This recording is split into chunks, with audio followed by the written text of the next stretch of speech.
Good morning sa tanan at sabta sa atong online morning devotion gagahimo uno adlaw karon nga Thursday. O come on, let's start the day right by worshiping our God kay nagpabilin pa ang atong muto nga seek ye first the kingdom of God and His righteousness, and everything shall be added unto us.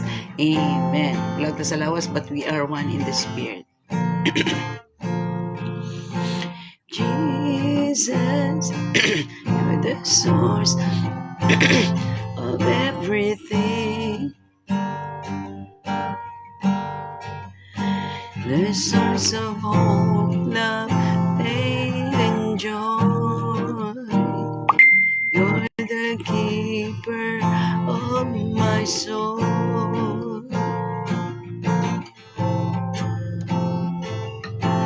Jesus, you're every in every day I live. You're always here for me.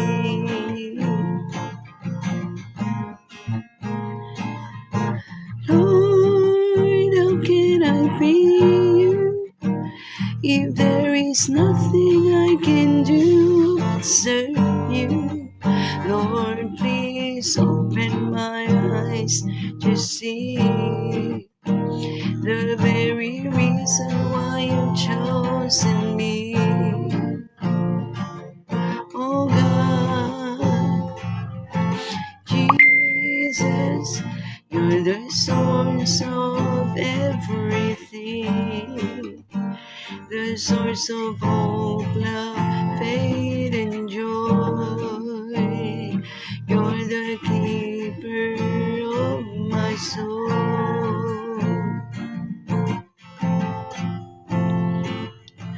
Jesus, you're everything I need. In every day I live, you're always here for me.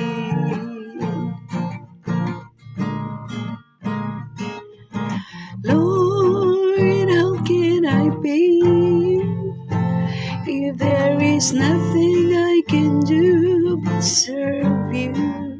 Lord, please open my eyes to see the very reason why.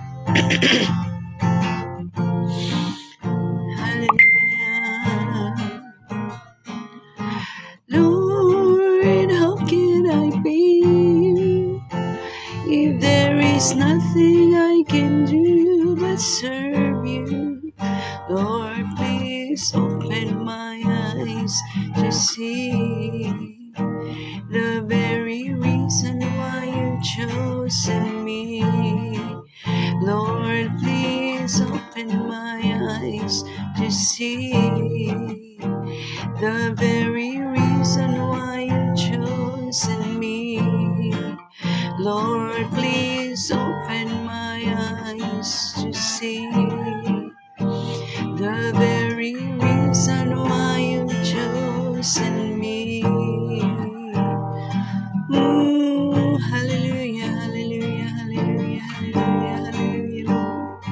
Oh, we give you praise, we give you glory, oh God, we give you honor. Hallelujah, hallelujah. Oh, oh.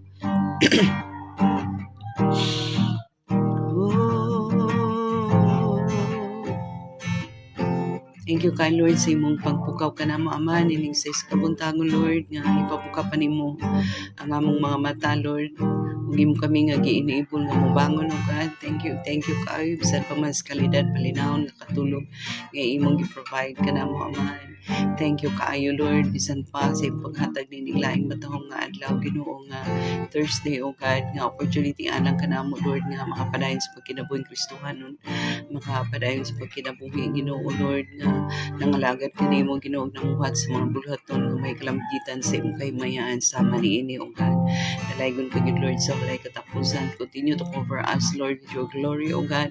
Labi na nining adlaw, O God. Sa panayon kami, Ginoo nga mamuhat sa maluhaton, Lord, sa maniini. Dalaygon ka, Lord, sa walay katapusan. Dawata, Ginoo, ang among mapagpasalamat, pagdahig paghimayan, pinaagi sa gamhanan. Nga ngalan ni Ginoong Kristo nga among Ginoo maluluwas. Amen. Hallelujah.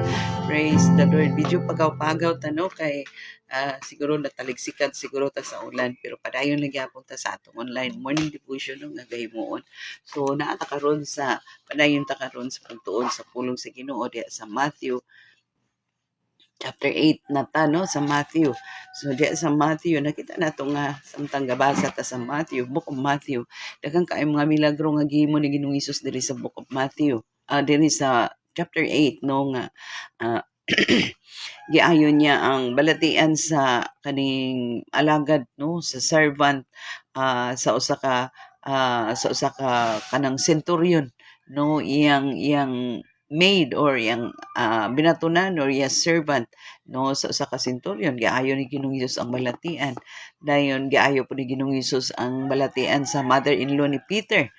Nakita nato nang naan dayon dili po nakita po nato nga grabe ang milagro nga gihimo ni Ginoong Hesus kay sa diyang gibadlong ni Ginoong Hesus ang ang balud ug ang hangin nga grabe nga bagyo gibadlong ni Ginoong Hesus ni patuo ang hangin ni patuo ang balud. So even the nature no makita nato nga ni submit no ni patuo kang Ginoong Hesus sa dihang gibadlong ni Ginoong Hesus kay grabe naman kaay nga balud, grabe nga hangin bagyo nga malunod na sila. Motong nahadlok pag-ayo ang mga apostoles no. So gibadlong ni Ginoong Hesus grabe nga milagro tong duha nga nakita nga nahangangha pag-ayo ang iyang mga apostoles kay kinsa ni siya ang atong master nga gibadlong ang hangin, gibadlong ang bagyo, gibadlong ang balod niya. May patuo man ang balod, ni kalma man ang balod, ni kalma man ang hangin, ni kalma man ang bagyo. Naa kay inana karon nga tawo no nga inana wala gyud murag si Ginoong Hesus ra. Dahil nakita na to dakan kay gipang-ayo ni Ginoong Hesus sa mga balatian, klase-klase nga mga tao gipang-ayo sa balatian. Unya nakita pud nato nga ang mga milagro nga gipanghimo ni Ginoong Hesus nga bisan pa ang mga klase-klase nga mga tao nga demonyohan no gi-cast out niya ang mga demons possessed nga mga tao, gibadlong niya, gipagawas niya, na-deliver ang mga tao nga mga demon possessed. So makita nato nga grabe kaayo ang mga workings no sa gahom ni Ginoong Hesus nga ang mga milagro is makita na to nga he is really God no, siya gyud ang Ginoo, walay maka-question sa pagka-Dios o pagka-Ginoo ni Ginoong Hesus.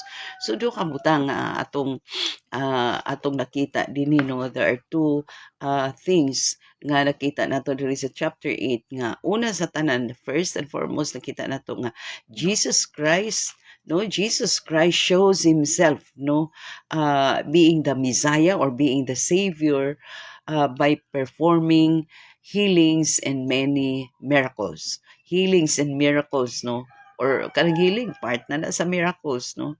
So gi-mention nato kaganina, that's the first one nga nakita nato diri sa chapter 8 nga the Lord Jesus Christ himself shows that he is the Messiah, he is the Savior by performing many miracles.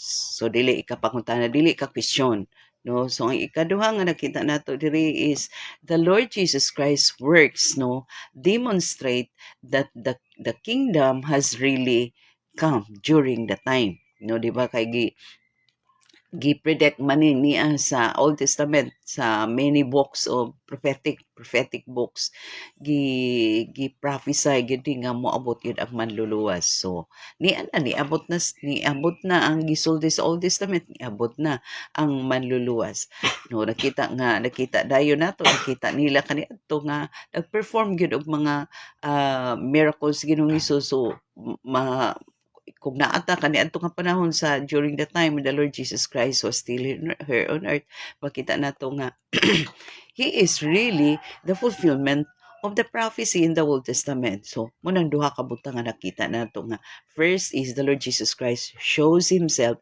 that he is really the Messiah and the Savior of the world, no, by performing many miracles and healings. Milagro tong tuang gibadlong ni Ginoong Hesus ang bagyo, no, dayon milagro nga giayon niya ang mga klase-klase nga mga balatian sa tao. Milagro nga i-cast out niya ang mga taong nademonyuhan, no, na demon possessed. So that is the manifestation that Jesus Christ is really God, no, incarnating to human, no, Diyos siya nga nagpakatao.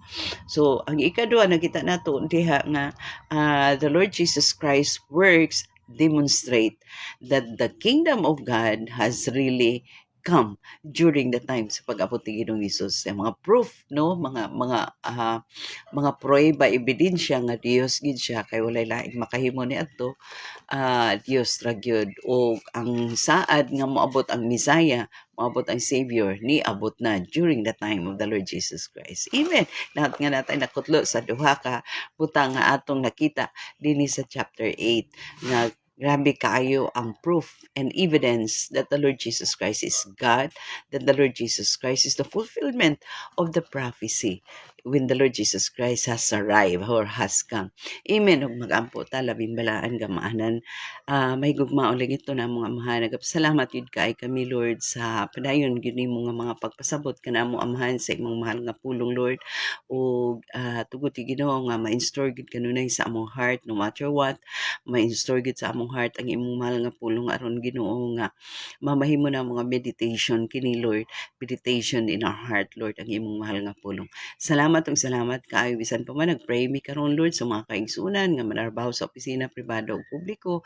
Lord, tabagi sila Ginoo nga gaan ra ang ilang pagdumala sa ilang trabaho bisan unsa pa kalisod, bisan unsa pa kadaghan, makaya ra nila. Bisan pa man sa mga kaigsunan namong mga estudyante usab, Lord, mag-provide ka kanila og strong comprehension sa mga estudyante, Lord, nga college o bisan pa man sa mga elementary o mag-provide kag kusog katakos o protection usab sa mga kabataan sa elementary and high school.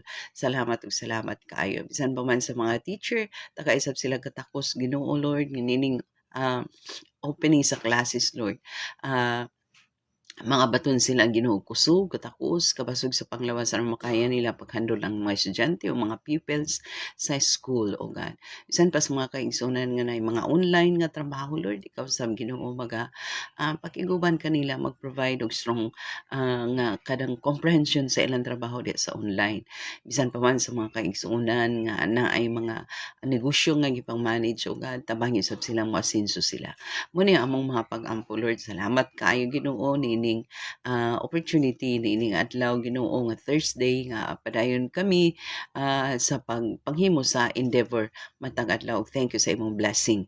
Dalaygon kang Lord sa walay katapusan naman dawata ang among mga pagpasalamat, mga pagpanugyan, pinaagi sa gamhanan nga ngalan Ginoong Kristo nga among Ginoo ug manluluwas. Amen. God bless us all until next morning.